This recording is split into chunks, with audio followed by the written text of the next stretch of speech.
नमस्कार, मी Niranjan. Easy news मध्ये आपल्या सर्वांचं मनपूर्वक स्वागत. एक अत्यंत गंभीर, अत्यंत संतापजनक असा प्रकार समोर आलेला आहे. कोल्हापूर जिल्ह्यातल्या कागल तालुक्यात मळगे बुद्रुक नावाचं गाव आहे आणि त्या मळगे बुद्रुक गावातल्या प्राथमिक शाळेमध्ये शिकत असणाऱ्या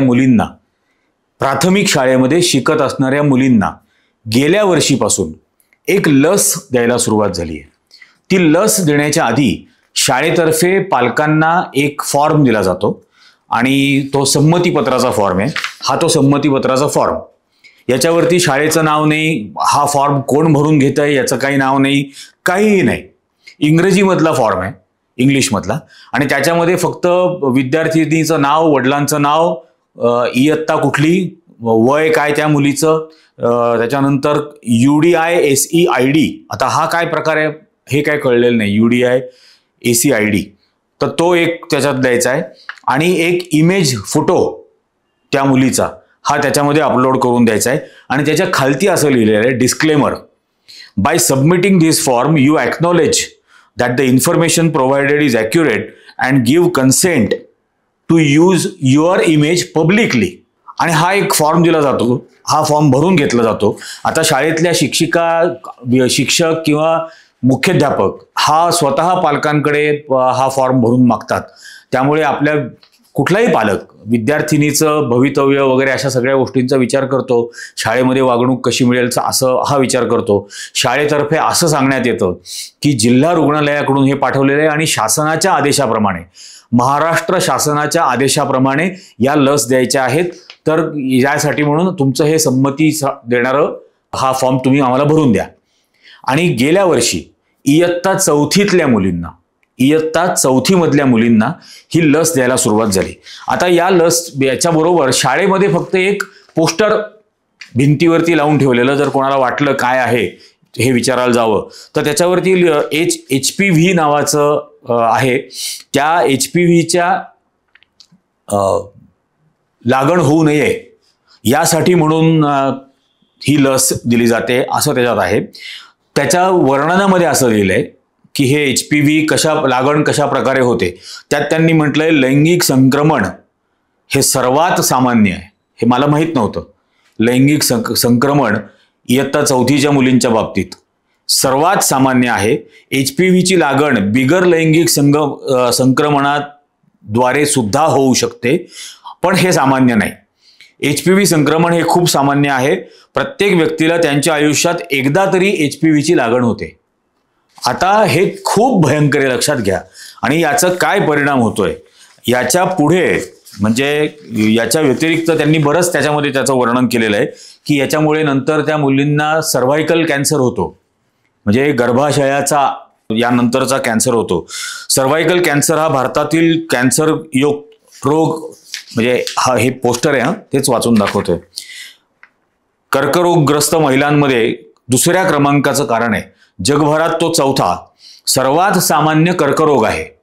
म्हणजे आता कर्करोग अतिशय सामान्य झाला, हे कधी झालं माहीतच नाही. आणि दररोज 200 महिलांचा सर्व्हायकल कॅन्सरमुळे मृत्यू होतो वगैरे वगैरे. आणि म्हणून 9 ते 14 या वयातल्या मुलींना ही लसीकरण वर्षातून 2दा, एका वर्षातून 2 वेळेला, जी कोल्हापूरला मी या गावातलं माहिती कळली असं सगळीकडे असेल, सर्व ठिकाणी हे होत असेल. याचा परिणाम असा झाला त्या ठिकाणी की त्या शाळेतल्या विद्यार्थिनींना मासिक पाळी सुरू झाली. इयत्ता चौथीतल्या मुली, विचार करा तुम्ही, इयत्ता चौथीमधल्या मुलींना अशा प्रकारे मासिक पाळी सुरू झाली. आणि हे अत्यंत गंभीर आहे. आणि जबरदस्ती पालकांकडून अशा पद्धतीने हे लिहून घ्यायचं, संमती त्यांची याच्यामध्ये लिहून घ्यायची. त्याचं एक जिल्हा रुग्णालयामध्ये पण याची पोस्टर लावलेली आहेत. जिल्हा रुग्णालयातल्या पोस्टरमध्ये तुम्ही बघू शकता, अतिशय लहान मुलगी आणि मुलगा त्या पोस्टरमध्ये दाखवल्यात. त्या पोस्टरमध्ये आता हे जे संमतीपत्र पालकांकडून घेतलंय, हा जो फॉर्म भरून घेतलाय, या फॉर्ममध्ये त्या मुलीचा फोटो जाहीररित्या वापरण्यासाठी आम्ही परवानगी देत आहोत हेही त्याच्यामध्ये लिहून घेतलेलं आहे त्या फॉर्ममध्ये. आणि याच्यानंतर म्हणजे या मुलींच्या फोटोचा अशा पद्धतीने नंतर वापर होणार आहे का? तर हा जो जिल्हा रुग्णालयामध्ये जे पोस्टर लावलेलं आहे त्या जिल्हा रुग्णालयातल्या पोस्टरवरती फक्त याचा उल्लेख आहे की हे सगळं सिरम इन्स्टिट्यूट ऑफ इंडिया, म्हणजे आपल्याला आठवत असेल कोविडची लस सिरम इन्स्टिट्यूटने दिली. Serum institute of India private limited Pune.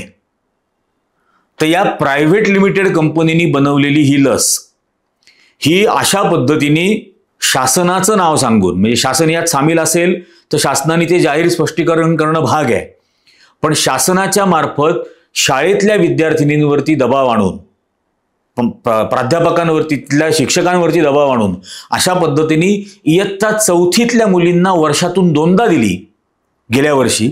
आणि त्याचा परिणाम हा झालाय की त्या मुलींना मासिक पाळी सुरू झाली. म्हणजे वयाच्या 9व्या-10व्या वर्षी या मुलींना या मासिक पाळीच्या गोष्टीत ढकललं. आणि याच्यावरून काही बोंब होऊ नये म्हणून ते फॉर्म आधी भरून घेतले. हे कळल्यानंतर माझ्याशी एकाने संपर्क साधला. त्यांना मी म्हटलं की मला ते पाठवा, पोस्टर बिस्टर काही आहे का. तर त्यांच्याकडे तो फॉर्म होता, फॉर्म त्यांनी मला पाठवला. ते मला म्हटले की मी हा फॉर्म भरायला नकार दिलेला आहे, मी देणार नाही म्हणून सांगितलं शाळेला, माझी संमती नाही, माझ्या मुलीला द्यायचं नाही. आता ती मुलगी 5वीत आहे. आणि ते जिल्हा रुग्णालयामध्ये ज्यावेळेला गेले त्यावेळेला जिल्हा रुग्णालयामध्ये ही पोस्टर होती. त्यांनी ती पोस्टरची एक कॉपी त्या नर्सकडून घेतली. आणि यात म्हणजे हे जे पोस्टर आहे, या पोस्टरमध्ये असं म्हटलंय त्यांनी की सर्व्हायकल ची चाचणी ही कधी करणं आवश्यक आहे, तर वयाच्या 25 वर्षानंतर करणं आवश्यक आहे असं लिहिलंय. आणि लस दिली जाते 10 वर्षाच्या मुलीला. आणि त्याचा परिणाम हा झाला. हे पोस्टर ज्यावेळेला त्या नर्सकडून घेतलं त्यावेळेला त्या नर्सने सांगितलं की आता काहीच लसी शिल्लक आहेत, त्यामुळे त्या संपल्यानंतर ही लसीकरण बंद करायचं असं आम्हाला सांगितलंय, कारण याचे साईड इफेक्ट व्हायला लागलेत. हे नर्सने सांगितलं त्या पालकाला. मग साईड इफेक्ट जर व्हायला लागलेले आहे याचे किंवा होऊ शकतात हे जर माहिती होतं, तर मुळामध्ये या इयत्ता 4थीतल्या मुलींना गेल्या वर्षीपासून हे द्यायलाच का सुरुवात केली. हा एक अत्यंत जीवघेणा खेळ, अक्षरशः जीवघेणा खेळ इयत्ता 4थीच्या 9-10 वर्षाच्या मुलींबरोबर सुरू केला. आणि या एका सिरम इन्स्टिट्यूटच्या बनवलेली लस त्याला शासनाने कधी मान्यता दिली, ते जिल्हा रुग्णालयांना पाठवताना कुठला आदेश होता, जिल्हा रुग्णालयांनी यांचं वाटप केलं. आजपर्यंत अशा महाराष्ट्रामध्ये किती विद्यार्थिनींना लस दिली गेली, त्यातल्या किती विद्यार्थिनींना याचे साईड इफेक्ट व्हायला लागलेले आहेत, याचं काहीही कल्पना नाही. याची कोणतीही जाहीररित्या जबाबदारी अजूनपर्यंत सिरम इन्स्टिट्यूटने घेतलेली नाही. त्या नर्सनी हे सांगितलं, तिची मुलाखतच मग त्या पालकांनी घेतली तिथं. हे किती गंभीर प्रकरण आहे. आणि हे शासन करतंय, अशा पद्धतीने करणार आहे. म्हणजे हे या देश स्वतंत्र झाल्यापासून इतक्या वेळेला लसीकरण मोहिमा झाल्या, पोलिओचे साईड इफेक्ट झाले का, कांजिण्यांचे साईड इफेक्ट झाले का, फुकटात आपण त्या लसी घेतल्या, त्याच्यासाठी कोणी फोटो घेतले नाहीत आपले, कधीही शासनाने फोटो घेतले नाहीत. इथं या मुलींना गिनीपिक सारखं वापरलं गेलं का. म्हणजे उंदरावर प्रयोग केले जातात, माकडावर प्रयोग केले जातात, या इयत्ता 4थीच्या लहान मुलींवरती गिनीपिक सारखे प्रयोग केले गेलेत का. आणि आता याचे साईड इफेक्ट होतात हे लक्षात आल्यानंतर लस देणं बंद करा म्हणून सांगितलं. वा, करोडो रुपयाची नुकसान भरपाई या सिरमकडे मागितली पाहिजे या सगळ्या पालकांनी. ही काय प्रकार आहे, ही कुठली पद्धत आहे. आणि याला शासनालाही जबाबदार धरलं पाहिजे. शासनाने जर परवानगी दिली नसेल तर हिम्मत कशी झाली जिल्हा रुग्णालयांची ती शाळांना पाठवण्याची आणि असा आदेश देण्याची, असे फॉर्म भरून घेण्याची, असे फोटो गोळा करण्याची आणि त्या फोटोची परवानगी घेण्याची की ते फोटो जाहीररित्या वापरायची परवानगी आम्ही देत आहोत हे लिहून घेतलं पालकांकडून त्या विद्यार्थिनीच्या फोटो बरोबर. म्हणजे नंतर याची जाहिरातबाजी करायची होती सिरमला का शासनाला. आणि काय अनेक प्रकारे त्या फोटोचे गैरवापर नंतर होऊ शकतात. इतक्या घाणेरड्या गोष्टी उघडकीस आलेल्या आहेत आतापर्यंत. पण हे 4थीतल्या पोरींबरोबर हे शासन आहे का नरभक्षक शासन आहे. कोणत्याही प्रकारची पारदर्शकता नाही, कोणालाही माहित नाही. तिथल्या आमदाराला, कागलचे आमदार हसन मुश्रीफ आहेत, त्यांना तरी माहिती आहे का की असं त्यांच्या मतदारसंघात घडतंय. त्यांच्याकडे गेलेत का हे पालक, ते गेलेत का त्या विद्यार्थ्यांकडे आणि पालकांकडे शाळांना जाब विचारायला किंवा त्या जिल्हा रुग्णालयाला जाब विचारायला गेलेत का. अहो हे किती भयंकर प्रकरण आहे. आणि म्हणजे असे प्रकार तर आपण वारंवार बघतो. त्यामुळे याच्याबद्दल ताबडतोब कोल्हापूरचा पालकमंत्री जो कोण असेल, हे हसन मुश्रीफ स्वतः मंत्री आहेत, कागलचेच आमदार आहेत, त्यांच्याकडून आणि या जिल्हा रुग्णालयाचे जे कोण प्रमुख असतील त्यांच्याकडून याच्याबद्दलचं ओपन स्पष्टीकरण आलं पाहिजे, जाहीररित्या पत्रकार परिषद घेऊन. आणि हे जे फोटो विद्यार्थिनींचे गोळा केलेले आहेत ते सर्वांना परत केले पाहिजेत. नुकसान भरपाई सुद्धा वेळ लागली तर त्यांना दिली गेली पाहिजे. हे भयंकर प्रकरण आहे. 9-10 वर्षाच्या मुली या तुम्हाला काय उंदरा मांजरासारख्या वाटतात प्रयोग करावे अशा? संपूर्ण टेस्टिंग झालेलं नव्हतं तर ही लस दिलीच का बरं बाहेर? हे जे कोण सायरस पुनावाला का कोण ते पुनावाला जे कोण आहेत त्या सिरम इन्स्टिट्यूटचे स्वतःच्या घरातल्या मुलींवरती का नाही प्रयोग करून पाहिले? हे खुशाल असं ग्रामीण भागात पाठवून द्यायचं आणि तिकडच्या मुलींवरती असे प्रयोग करायचे अशा लसींचे, आणि कॅन्सरची भोकाडी दाखवून. एवढा कॅन्सर सर्वसामान्य आहे का? हे खरोखर गंभीरपणाने विचार करण्याची गोष्ट आहे. आपणही लहानाचे मोठे झालो, आपल्यालाही आई होती, आपल्यालाही बहीण होती, आपल्याला पत्नी आहे. कधी असल्या प्रकारच्या गोष्टी समोर आल्या? हे भयंकर गंभीर प्रकरण आहे. आणि याच्यावरून त्या मुलींच्या मनावरती किती प्रचंड मोठ्या प्रमाणामध्ये मानसिक दबाव येणारे याची कल्पना करा.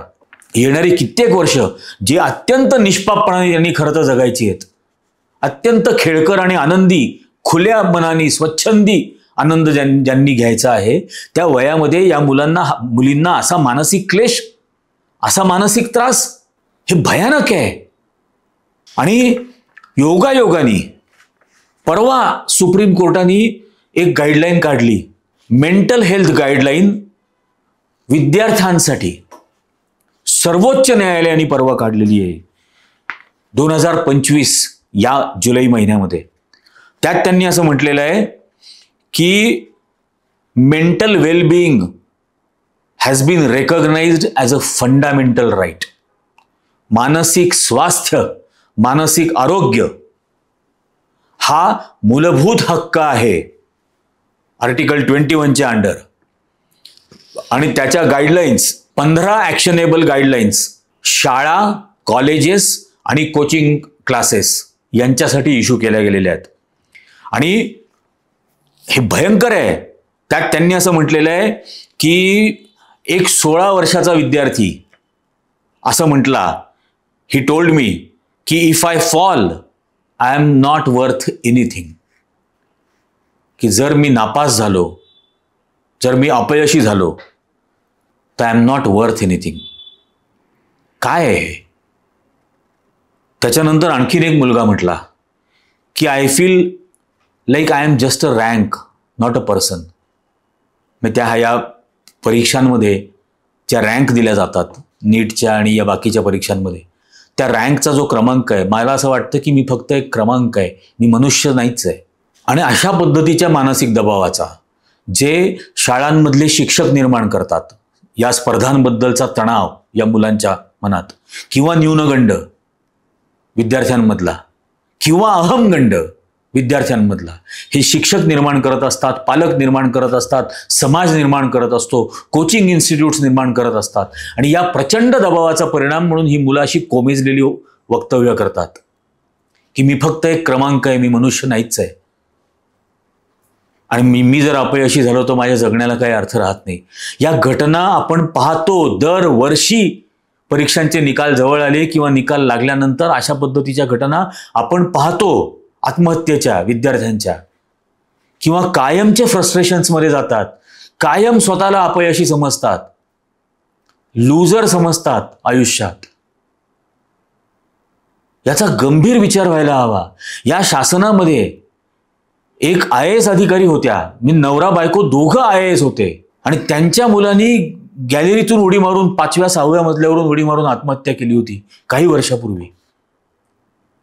मी मुद्दाम त्यांचं नाव नाही घेते, पण अशा पद्धतीच्या मानसिक तणावामध्ये या मुलांना ढकलू नये म्हणून या गाईडलाईन दिल्यात सर्वोच्च न्यायालयाने की मॅन्डेटरी काउन्सिलर्स कंपल्सरी प्रत्येक इन्स्टिट्यूशनमध्ये, शाळा असो, कॉलेज असो, कोचिंग इन्स्टिट्यूट्स असो, त्या प्रत्येक इन्स्टिट्यूटमध्ये कंपल्सरी एक काउन्सिलर, समुपदेशन करणारा मानसिक पातळीवरती हा असायलाच हवा, हे त्यांनी सांगितलंय. त्याच्या हेल्पलाईन्स असायला हव्यात या विद्यार्थ्यांसाठी उपलब्ध. Ban on rank sharing, rank shaming and toxic competition. Rank इतकी आली, रँक इतकी खालची आली, किंवा क्रमांक इतका आला तुझा शाळेमध्ये याच्यावरून एखाद्या विद्यार्थ्याला विद्यार्थिनीला लज्जित करणं, अपमानित करणं हे याच्यावरती संपूर्णपणे बॅन. आणि हे अशा प्रकारचं स्पर्धा याच्यावरती संपूर्णपणाने बॅन आणणं. सुसाईड प्रिव्हेन्शन प्रोटोकॉल्स, आत्महत्या टाळण्यासाठीच्या उपाययोजना, त्याचे प्रोटोकॉल्स आणि स्टाफचं ट्रेनिंग, शाळांमधल्या, कॉलेजेसमधल्या, कोचिंग इन्स्टिट्यूट्समधल्या स्टाफचं यासाठीचं ट्रेनिंग, की याच्या अर्ली वॉर्निंग साईन्स ज्या असतील, अगदी सुरुवातीची चिन्ह जी दिसतात या निराशेची विद्यार्थ्यांमध्ये, ती ओळखण्यासाठीचं त्यांचं ट्रेनिंग घेतलं पाहिजे.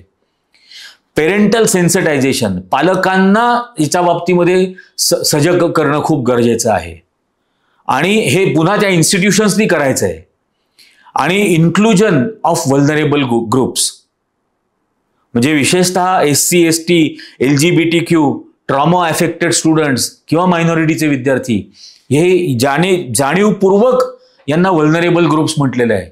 कारण ते त्या ग्रुपमध्ये आहेत, ते SC, ST आहेत, ते काय OBC आहेत किंवा ते मायनॉरिटीचे आहेत किंवा ते LGBTQ लिनिंग असलेले आहेत, म्हणून त्यांना शेमिंग केलं जाईल, म्हणून त्यांना लज्जित करण्याचा प्रयत्न होईल, त्यांना अपमानित करण्याचे प्रयत्न होतील. ते यांच्यासाठी स्पेशल केअर घ्यायची आहे.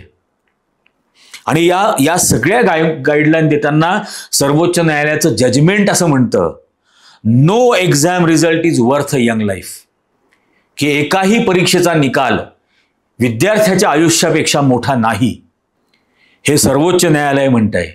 तुमचं आयुष्य, your life is bigger than any exam, हे त्या न्यायालयाने म्हटलेलं आहे. हे मी ते वाचून दाखवतोय मुद्दाम, त्या गाईडलाईन्स तिथं स्क्रीनवर पण दाखवीन.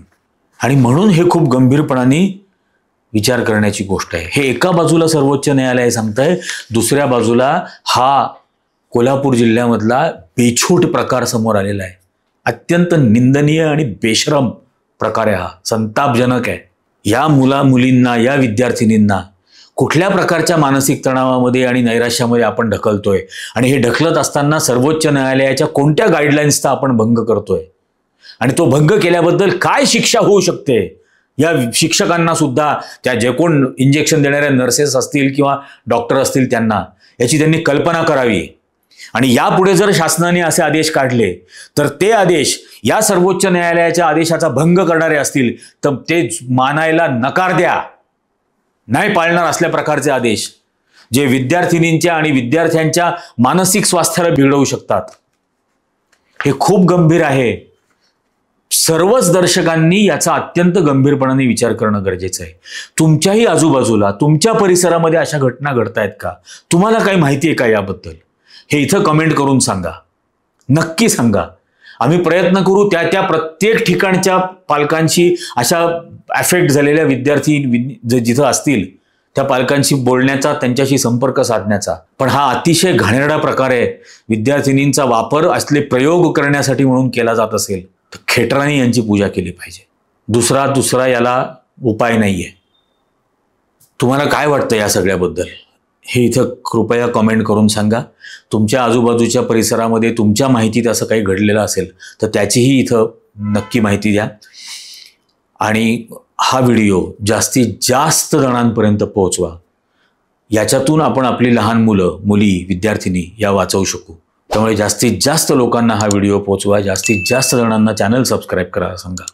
आजच्या या भागामध्ये इतकंच. धन्यवाद.